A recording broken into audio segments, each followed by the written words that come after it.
All right. Okie dokes. Should we get started? Yeah, you tell me. All right. So, for all of you, this, and I'm just gonna anyway, I'm just gonna introduce you. Oh, sure. Easy. Okay. Yeah. So we are here today. This is the 1 o'clock session. We're going to be kind of talking about the ADU +1 grant with a focus on folks that might be building them, right? So kind of from the vendor side. At 3 o'clock, we are going to have a session focused for homeowners and for kind of public information. So this one might be a little bit more.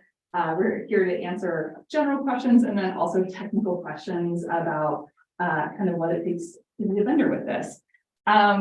So the first thing is I just wanted to kind of ground us in like what the heck this actually is and who this lovely lady is. So basically the backstory here is the New York State had put together a program called the ADU +1 grant. They are grants of there are 10, was that right? There were 10 statewide. Right.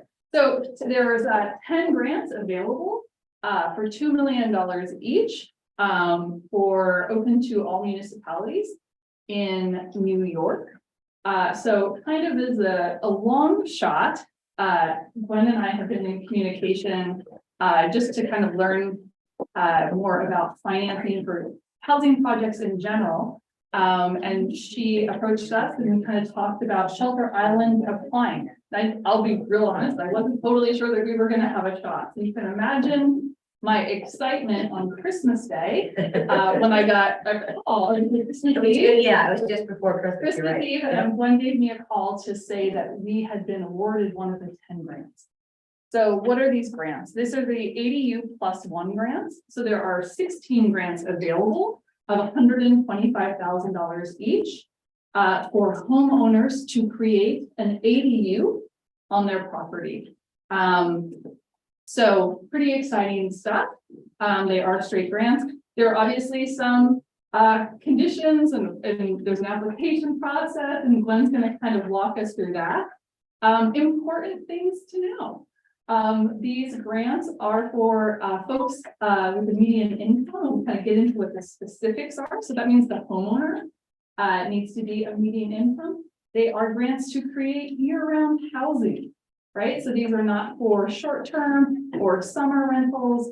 It is stipulated there is a legal device, which I'm not a lawyer, so I can't fully explain it to you, but this lady can, that make sure that they are year-round for at least 10 years. The other thing that's really important to understand, I know I've gotten a lot of emails and questions about this, is that the ADUs need to be, any ADUs considered need to conform with current Shelter Island building code. So there's no, there's no special zoning or something like that. I know I've gotten a lot of questions about that. So we did the amazing members of the Community Housing Board have put together little pamphlets back there, just kind of talking about what it is to be an ADU on Shelter Island and what the, just some kind of general parameters of what the zoning guidelines are. Reed Karen from the building department will be joining us at the 3 p.m. session and has also kindly agreed to answer any questions that might come up if you're unsure if a homeowner that you might be working with or if a project that you're considering might meet those zoning those zoning regulations. So we, like I said, there's some general guidelines there, and we're happy to answer as specific questions as we can there. And now, kind of without further ado, the lovely Gwen O'Shea. Oh, actually, let me explain. You can explain. Yeah, sure. From the CDC-LI of Long Island. She can kind of tell you more about Absolutely. the organization. She's been a huge resource for us in our work with housing, just to understand how financing works. And it has also partnered with the town around septic grants, some clean water initiatives already. So it has kind of a history working with the county. Go on, Michelle. Awesome. Thank you so much, Liz. It's great to be here with you all. I want to thank Liz and the supervisor for their willingness and the board's willingness to partner with CDCLI, Community Development Corporation of Long Island on this grant. Yeah. Okay, should I? Let me, yeah. Oh, Give me just a second. We're gonna fix this. okay. So while you're doing that, I'll just share a little bit of information on us. As Liz mentioned, I run an entity, a nonprofit called Community Development Corporation of Long Island. We've been serving Long Island, all of its counties, Nassau, Suffolk, Brooklyn, and Queens, since 1969. And our real focus is around creating hope, individuals and communities as they see it and as they define it, and ensuring that those homes are financially stable, awesome, and are able to be I'm maintained. not gonna want you to do it. Let's try. Do you want me to use Let's try I that. could use the, Try now. See if it'll work. There you awesome. go. Oh, Thank you. Library for Liz. And so we've been doing a lot in the home space. We do a lot from financing, from rental assistance, multifamily, single family development, single family rehab and construction. So again, working to create and maintain stable housing throughout all of Long Island's communities, recognizing the uniquenesses of all of those different communities and wanting to do our best to support that as those communities move forward. So as Liz mentioned, this program that we are really excited about, it's a $2 million program available within the town of Shelter Island.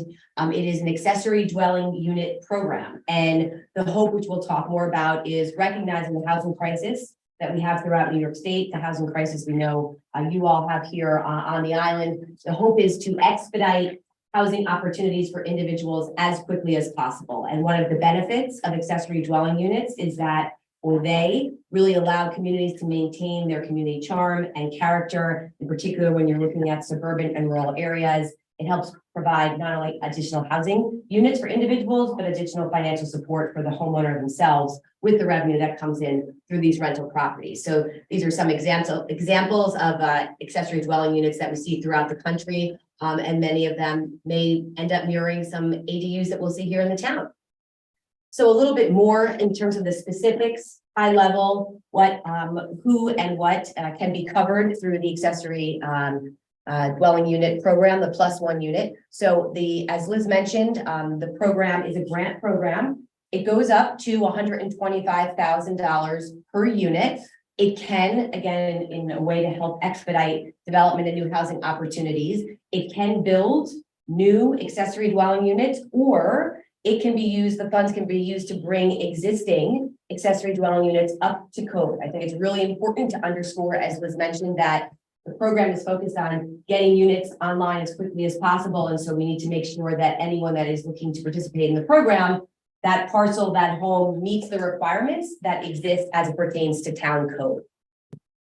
I also just want to note that while it's up to 125,000, if someone doesn't need that much, that's fine too. If we're bringing something up to code and it's 60,000 or it's 80,000, great. It doesn't have to be the full 125,000 per home. The other option, which we are looking at, just a little bit of background on us, as we look at supporting housing, one of the ways we do that is through the lending that we do. So we are a community development financial institution, and we are able to lend to homeowners, small businesses, developers that are looking to expand affordable housing opportunities. So if we do find, just based on cost of labor, materials, that it is above 125,000 for an accessory dwelling unit to be constructed, we have the ability to lend in a very competitive, financially supportive space. So with our capital, we usually lend anywhere from like 0 to 3%. Go ahead. So, Are you okay with me taking questions in between? Yeah. so question would be, if it costs 10,000 to bring an existing property up to code, Mhm. but I want to use a special Portuguese marble that I like, and that's going to cost an extra $82,000. So is there some oversight to the budgetary process? And Yes. How does that work? And so we'll talk a little bit more about that. That's a really good question. And it's important to note that the intention of the funds is to build as many accessory dwelling units as possible that meet the standards of the code within the municipality and meet all health and safety standards when we think about housing development, construction development. That is within the parameters of standardization. So it really doesn't cover luxury costs if somebody wanted to add a mahogany desk off of, the unit or something. That there will be an evaluation and a scope of work done that will be done in partnership with our team and the construction team and the contractors working on this, again, to make sure that it meets standard and that the funds are not going beyond their initial purpose.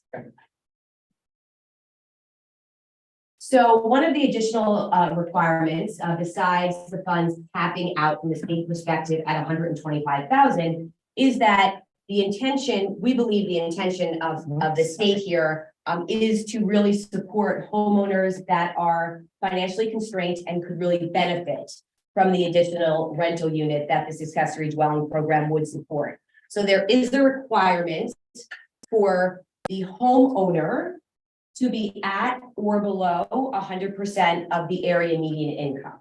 Sorry, I know that's a lot of like jargon for a Saturday afternoon. So what that translates to is for a homeowner at that level, for family size of one, individual living by themselves, their income would have to be at or below 102,000 per year. So if we have a senior that is living on Social Security, a pension by themselves, but owns the home, as long as their annual income is at or below 102,000 per year, they would qualify for the program. I just wanted to just pop in real quick Sure. and just say that, I think that was just a great point. Just about like seniors at fixed income. We do have so many folks here who are retired. We thought that this would be such a great program to help support those seniors and help solve some of our housing issues, just because we see so many people here on a fixed income that maybe have land, have space as a way to supplement their income. So we just thought this was a really good match for the community.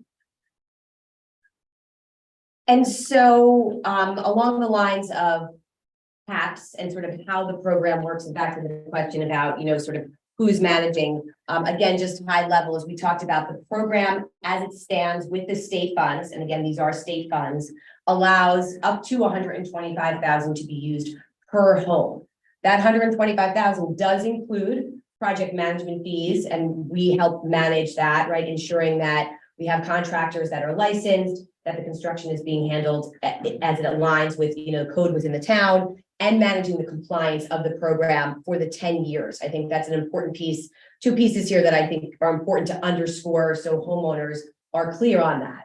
The intention of the program is to create and maintain additional residency within a community for communities that struggle with having enough units available for individuals that work and live within that area. So there is a requirement that the rental unit be a year-long rental unit. It cannot be used seasonally. It cannot be used as a VRBO or as, a weekend rental. It has to be a year-long residency with a lease. And we, CDCLI, will play a role in managing the oversight of that compliance for the 10-year period. It is a 10-year period that you are required. Now, if the town has additional requirements that an ADU is affordable or is in existence in perpetuity, that would obviously be incorporated into the program guidelines. But the state's requirements as it stands now is that it's a 10-year rental unit. It does not have to be affordable. The homeowner can choose to reside in the accessory dwelling unit if they wanted to and rent out the house if they chose. That is up to the homeowner, again, as long as it aligns with the regulations that the town has in place. And after 10 years, the 125,000 or whatever amount of capital was invested to construct the accessory dwelling unit would be forgiven. So there is a restricted covenant that is placed on the property. There is a lien that's placed on the property to ensure that the dollars go for the intended purpose. If at some point in time, the homeowner during that 10-year window decided they wanted to sell their property, there would be a prorated payback of that amount at the sale of the home. If the individual passed away and the house was in a trust, there would be a payback for those dollars if it was before the 10-year window of compliance had sunset. Is there a prorated forgiveness of debt tax payment? I believe so. I cannot speak to, you Yeah. mean we're related to the state or related to the town? Forgiveness of, I would have to see, I haven't taken a look through the contract. In general, debt forgiveness could sometimes be considered taxable. With a lot of these state programs, they are not. So, Usually it's not, so just to, this question actually came up Yeah. recently, does the receipt of these funds trigger an increase in tax? And the answer to that is no. I know there were some challenges around the septic program in Suffolk County for a while, and the IRS just, did give Yeah. a ruling, but that's because the homeowner is receiving those, is that the cash changes hands. We will be managing, CDCLI will be managing the payment to the contractors. So yeah, the homeowner is not receiving any direct cash. It's that yeah. the benefit of the funds is being captured in the lien of the property. Yeah, I think with David, and so just also for context, I am the head of the community housing board, but I also in my other life, I'm an accountant. Oh, that's right. Yeah, I should- so I think that's where he's going with this. So technically, in a lot of cases, debt forgiveness is considered income. It is my understanding, and I have not read through the minutia of the contract, that this would be considered it would not be the debt forgiveness would not be considered taxable. Once I need to kind of dig through the contract, just to confirm that, but that is my base understanding. Liz, Yeah, if the homeowner lives in the ADU, yes, does the main house have to follow the same restrictions as a year-round rental? Yes, yes, either Exactly. one. So it does require the homeowner is that it is their primary residence. What if they say, well, we'll live year-round in the ADU? yeah. So then the main home would need to be rented year round. Year-round. Okay. So I think that this is actually an interesting. My parents actually have a house, and we've talked about them. With this is, if you end up with a house, like I'm just gonna say they have a farmhouse with very steep stairs. My mom has some hip problems. It does not make any kind of sense. It's been a real struggle. So one of the things, would be a consideration for a senior is to build a compliant, maybe a little bit more friendly ADU, right? For the senior to live in, brand new, maybe single floor, like I said, just thinking about my mom here, and rent the main house, but that would need to be at a year-round rate.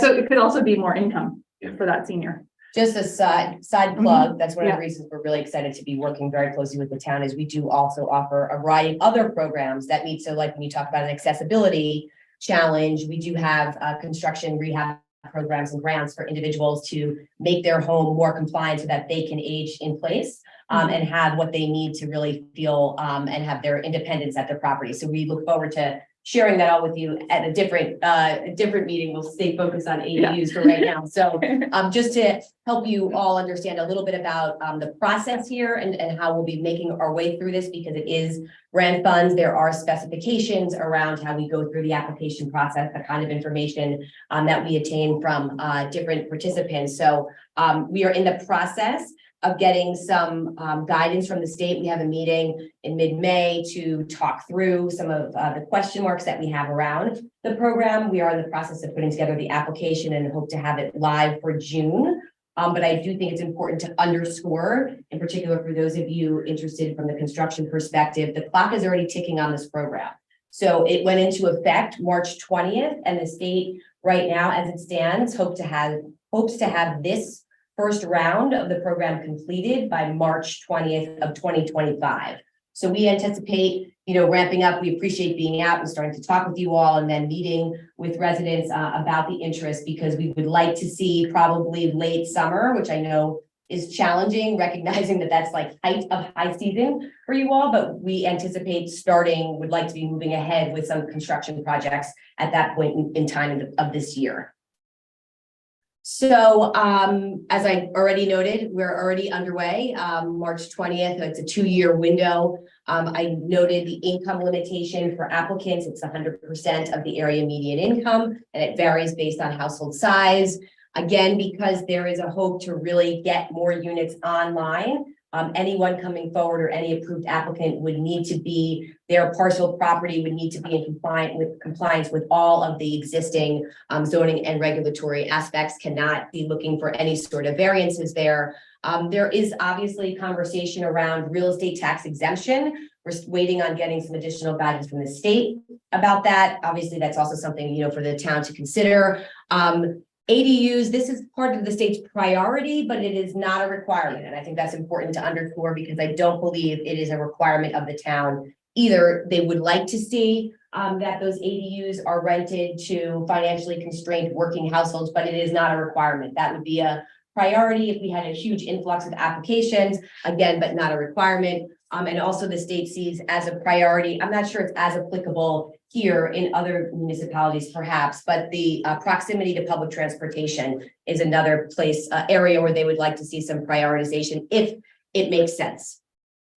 So now to get more into what I'm sure many of you are interested in related to the construction and the compliance period. So one of the parameters of the state's program is that individuals who are interested in the program cannot be contractors or construction workers working on their own property. So there does need to be, there are some boundaries there. You also cannot have a family member undertaking the construction, cannot be an immediate family member, anyone that you might be retaining to do work on the property. There are really two options for homeowners as we go through the construction, the contractor selection process and the design expert selection process.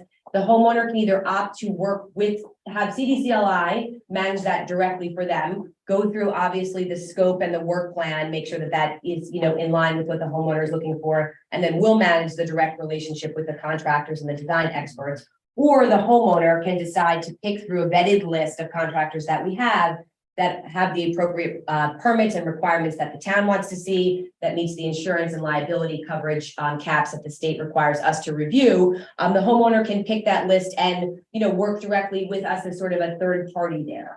We are required to check in and do various reviews in terms of progress for the projects, and then are required for the closeout. All payments will be coming through us as a way to ensure, again, looking at the targeted homeowner here, there might be some, financial concerns or inabilities to pay the contractor in a timely manner. So we will be managing all of that payment. And also we, really want to make sure we don't leave contractors waiting for payment. So we have a very streamlined process to work and have payments going out at different periods of time throughout the construction process. As I mentioned, there is a 10-year compliance period. So for the homeowner that is interested in participating in the program, they will be checking in with us annually to make sure that they have, someone in that property. We are happy to help them go through the process of finding, and we're working, with the housing board on that if that is of interest to the homeowner. And we'll be reviewing to make sure that that unit stays up to standard as it pertains to code and health and safety requirements as it pertains to the town standards. So the next steps, first and foremost, is we would love for any design experts, contractors that are interested to be in touch with us so we can start talking about the process here and make sure we're on the same page for getting things moving. We will have an application, as I mentioned, up within the next, hopefully by the beginning of June, as long as the state approves it in a quick time frame. And we do have on our website now, for anyone interested, whether you're a contractor, design expert, or a homeowner, an intake form so that as we get closer to the finish line of documents ready to go for applications and for contractors, that we'll be able to communicate and share that with you as soon as possible. Go ahead. The applications are only for the homeowner, correct? They're not for, like, you don't apply as a contractor or builder. No, not at all, but we do have an intake form that will then be working with contractors because there are requirements, from the state. I don't want to say they're super onerous, but there are certain insurance and waiver caps coverage that has to be met. We also do have a minority women business entrepreneurial requirement for the contract, which is 32%. So we welcome the opportunity to work with businesses as well that might meet that requirement. So we ensure we're hitting that and exceeding that cap as it pertains to the state's requirements.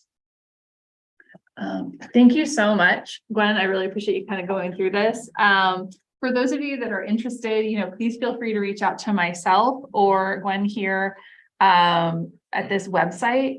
The other thing that I just did want to kind of bring up is, we do have this like little pamphlet, for you builders, you're probably already very familiar with the zoning requirements around ADUs. But I would just like to kind of put out there, that there is, it's not very well used, but I think it could be a very interesting tool for this project, the community housing special license. Now it is not applicable in the near shore overlay. There's a couple other requirements.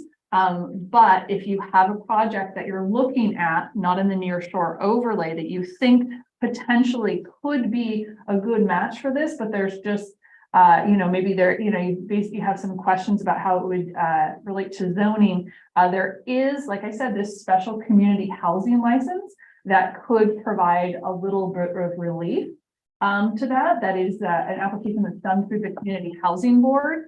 And it does have the additional requirement if you do get this community housing license for some relief from some of the zoning, that it would need to be an affordable rental. So like I said, if you have a project and you're not totally sure, please come to the Community Housing Board to see if your project might be a good candidate for that.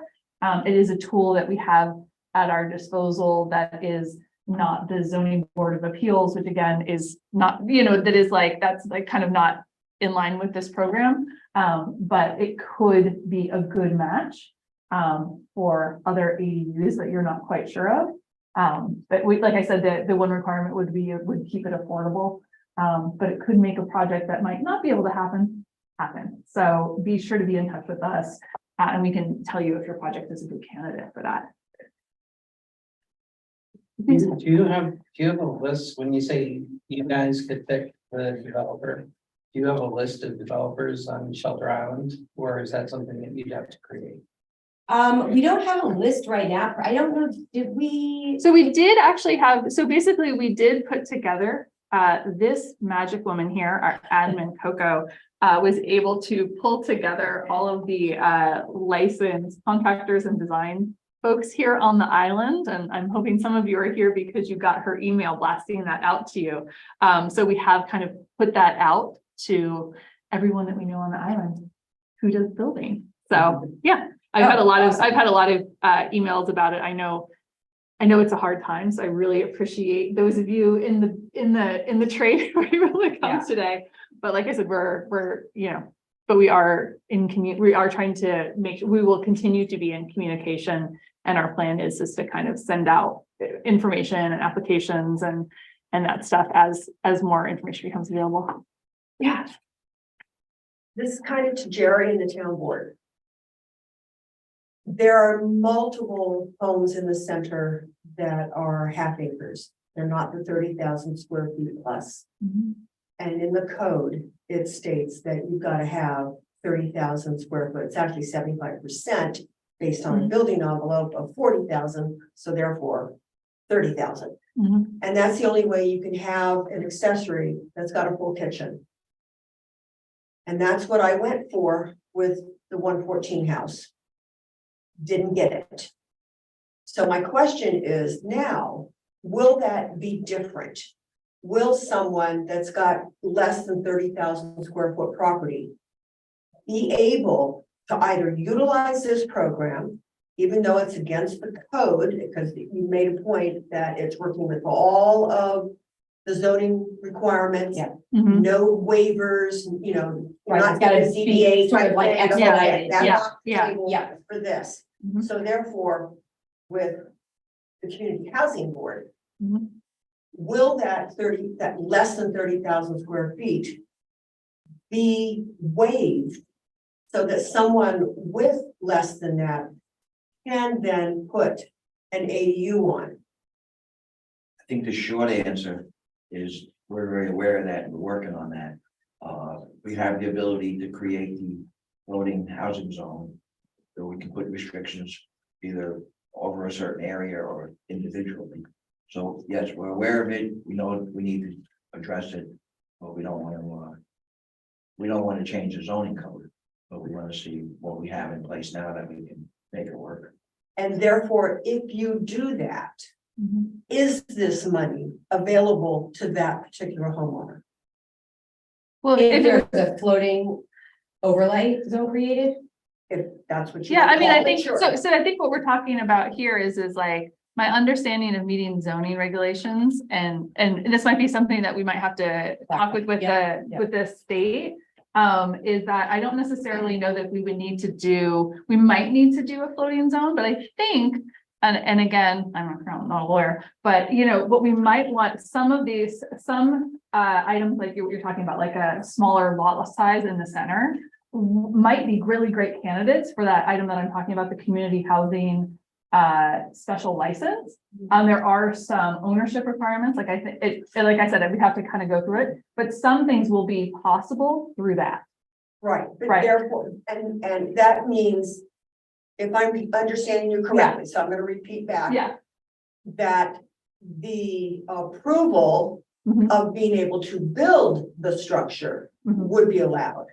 But with that approval, then, can they take advantage of this? My understanding is yes. Okay, You know, I mean, I think if it wasn't a candidate for the community housing license or the floating zone, then, you know, I mean, if it was like like I said, will have to clarify with New York State, but as I read it, that's my understanding. and our hope, so when we opened with that this is 2 million, and as you mentioned, there were 10 other entities that got it. These funds are made available in the previous budget, in the 2022 budget, and there was $200 million set aside. So the hope is that this would be one of many rounds as the governor's office sees what the interest is. And so I bring that to your attention because our hope is to share as much intel as we get from interested homeowners with the town to sort of start looking at, you know, there's interest within this group or that group, for then there to be consideration if there was any zoning changes that needed to be made that made sense. But from the town's perspective, you would have the time to do that and potentially access additional resources. okay. I'm gonna stretch this question a little bit further then, Okay. that with new construction, Mhm, the county is saying it. Town hasn't quite stated it unless I'm wrong, mhm. that the IA system has to go in. That is my understanding. All right. Yeah. So therefore, the grant money for that is still separate from that grant money. Yes. Yes, it would be, All right. ideally, we want to leverage as much as we could. And Okay. so that would, you know, if somebody, let's just say a household needed 125 and then they needed, you know, 30,000 for the new IA system, they would use the grant, county grant funds, and then Yeah. funds that are available through the town. And like, Right now, they're Right not now, they're not eligible for it, Right. because it's it's not for new construction. But it is Oh, I'm something sorry. we're talking about Yeah. as Yeah. an incentive. The county's funds aren't for new construction? Oh, that's right. Because I was not allowed to I get know, state but or town money when I built mine.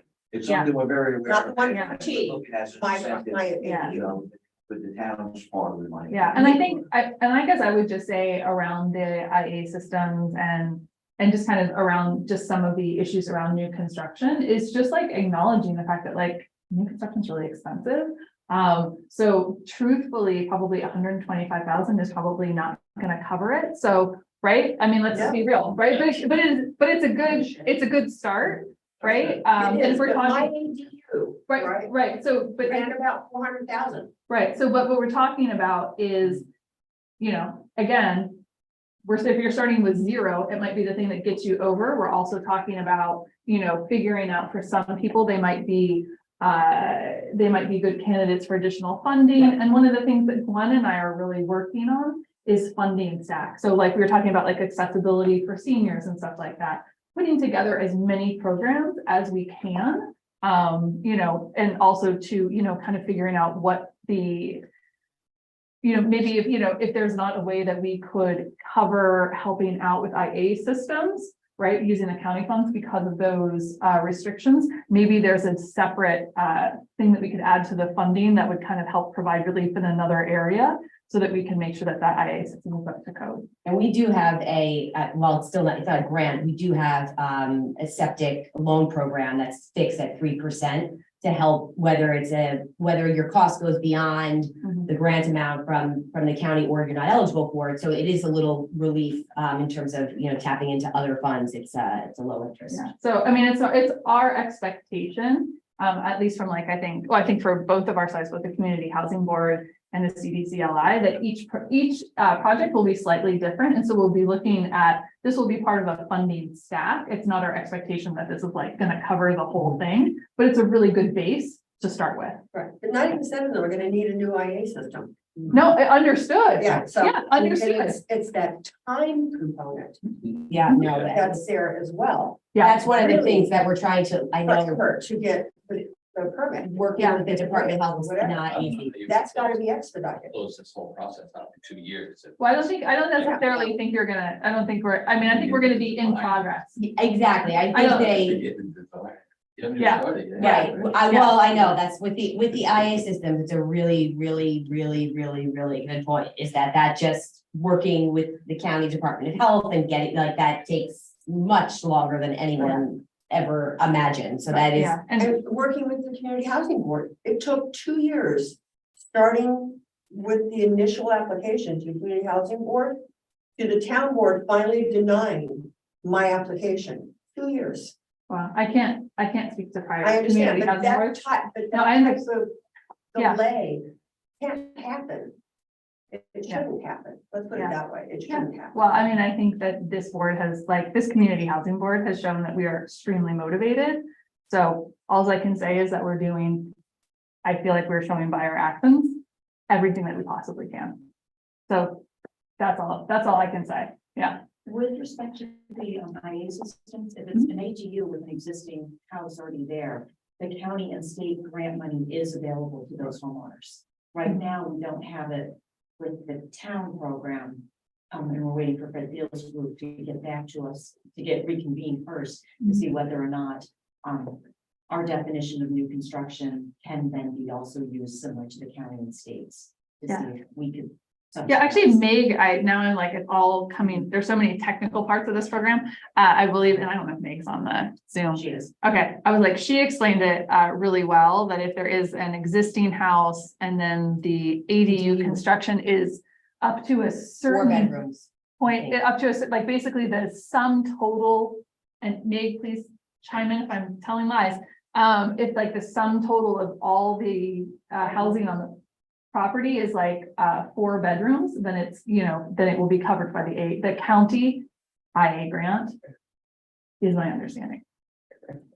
Yeah, I think you don't need another, Or the quantity of bedrooms. quantity of bedrooms on the property. So like if you had, like if I had like a main home and it had 2 bedrooms in it, or like 3 bedrooms, and then I wanted to do an ADU with 1 bedroom, that would be, I would be able to use county money for the IA system. well, you wouldn't actually need an IA yet, you could use. But I could, but like, You could, but if I wanted you're to, required to get an IA once you exceed the 4th bedroom Mhm. within a house / ADU size, right? That's. oh, Meg, Okay. Bigger septic. Yeah. You could have a 4-bedroom house and put in a 2-bedroom ADU, as long as your yeah, IA is up to 6 bedrooms. yeah. Meg, did you have something to say? Yes, I just wanted to say that, can you hear me? Yeah, Yes. yeah. Okay, cool. Yeah, so as long as there's an existing structure on the property, the applicant would qualify for county and state grant funding.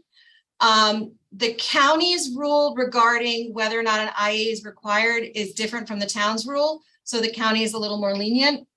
The town, if you're increasing bedroom count and your septic system is outdated, you have to upgrade. If your septic system is undersized for your new bedroom count, then you would have to upgrade. But in all of those cases, you would qualify for county and state funding. The town funding you wouldn't qualify for because that would be considered growth, and the WQI funds are not meant to promote growth. So that's the Fred Thiel question on how do we define growth? Is that because there's some definitions that say, well, a subdivision is growth, but maybe not adding a bedroom on a house is growth. So that's kind of the question for Fred Thiel, is how do we define growth in that scenario? But for most of these situations, the homeowners would qualify for county and state grant funding. The only time the county and state doesn't offer the funding is if it's new construction on a vacant lot. And that's the same thing for the town. Thanks for explaining that, Meg. I explained it poorly. I knew you know, That's the great. details. And that'll all be obviously incorporated in the application process, so it's clear for homeowners, you know, what steps they may have to take to bring an ADU, you know, over the finish line. Thanks for bringing that. Does That's a really good does question. the ADU have to be a separate structure? Can it fall within the same confines? of It can be existing within the same structure? footprint.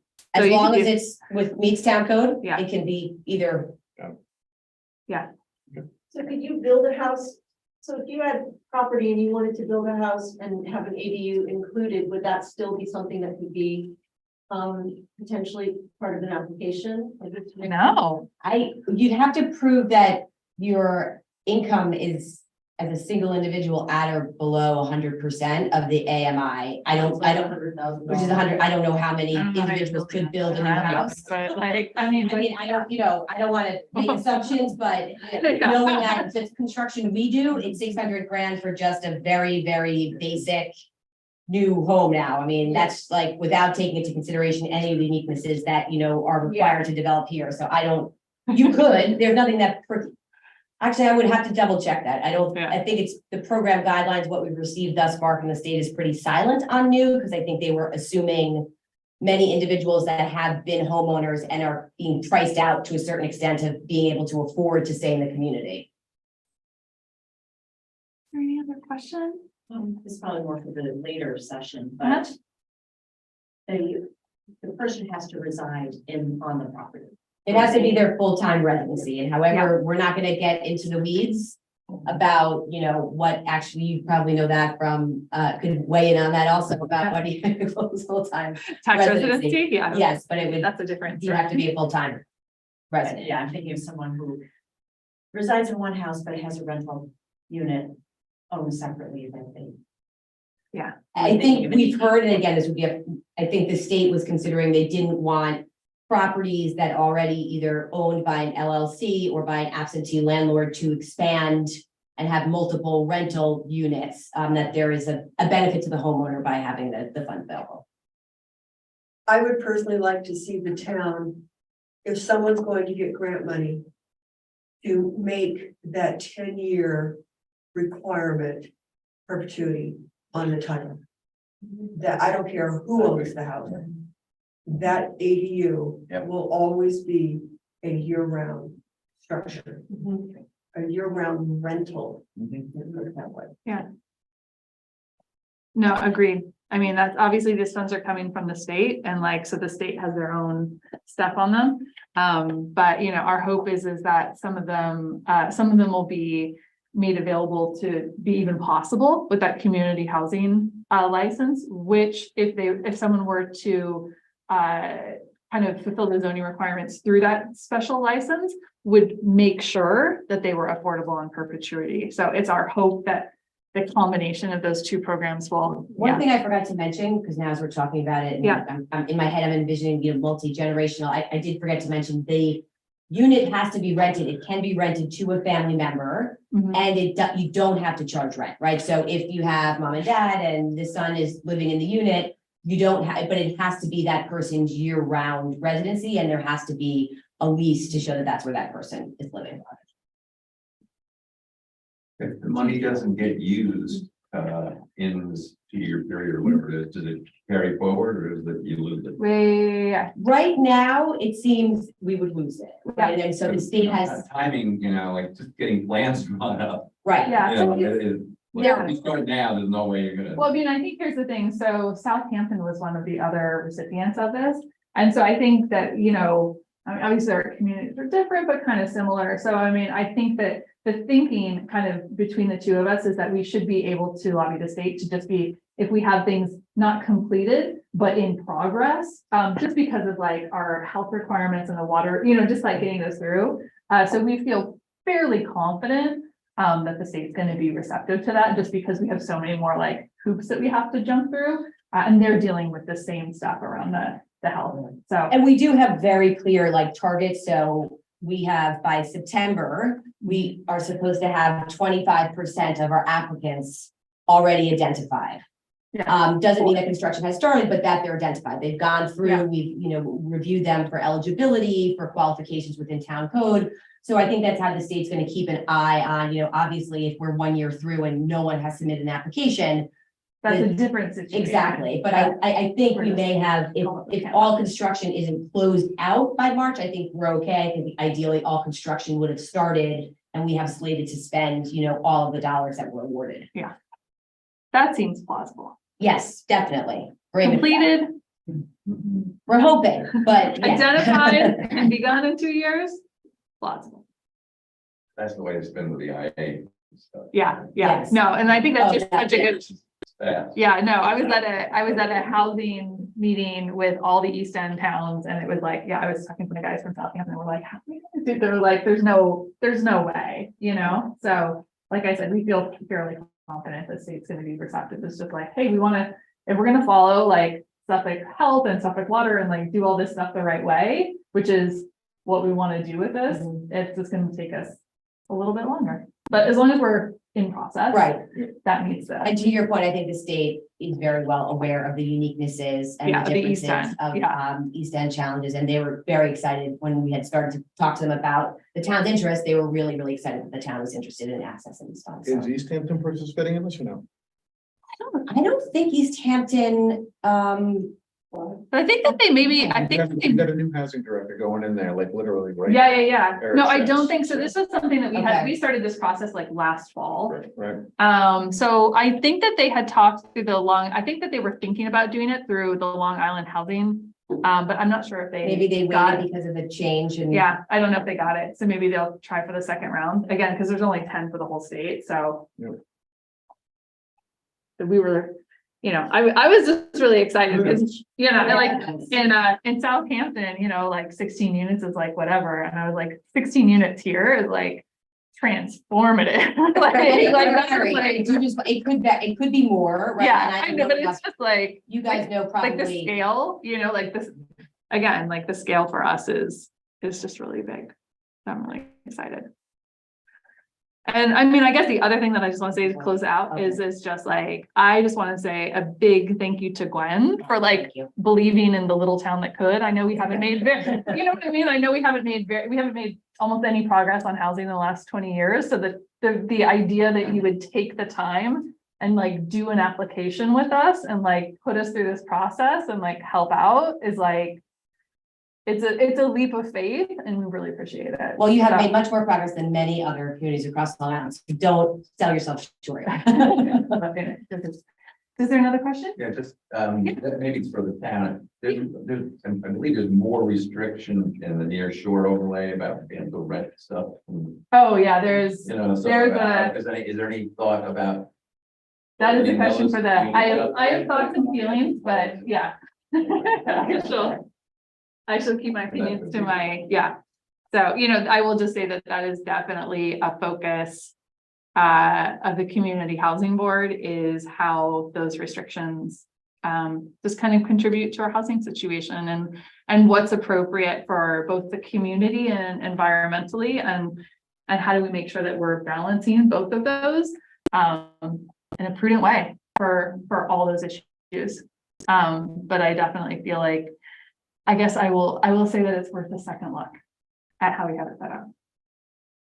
All right, well, thank you guys so much for coming out and spending part of your Saturday afternoon with us. Like I said, please, you can always reach out to Gwen. Yeah. You can reach out to myself. I'm Liz Hanley. I'm the head of the Community Housing Board. My email's on the town website. It's also on all these pamphlets.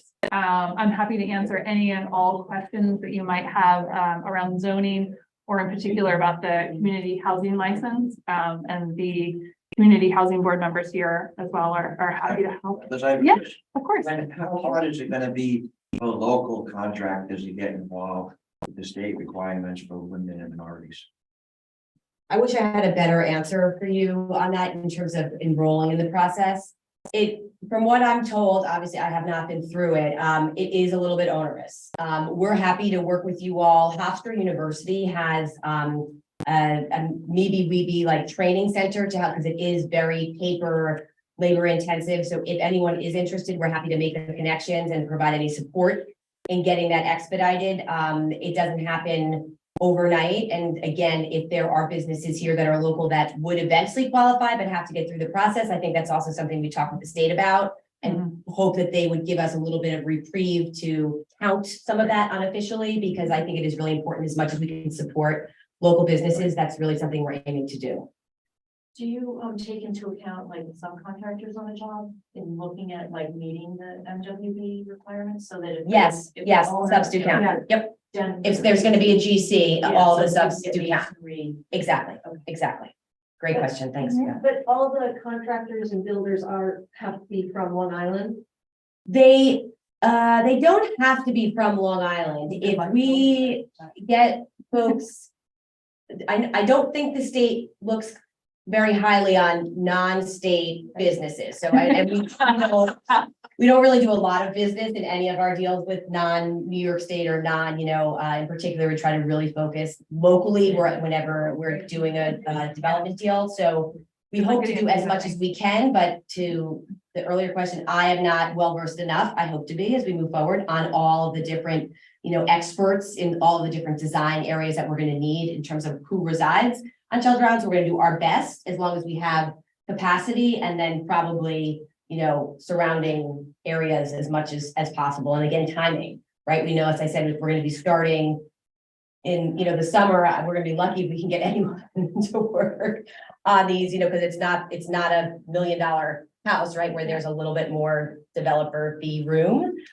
So we're hoping to get people in, and if there's economies of scale too, right? If we know that we have 10 jobs coming up, if we can get some people to take a number of those jobs so that there's better outcomes for them too, that's what we'd like to do. Cool. All right. Well, thanks, you guys. Thank you. And- Thanks, everybody. Yeah, please reach out if you guys have Yeah. any questions and.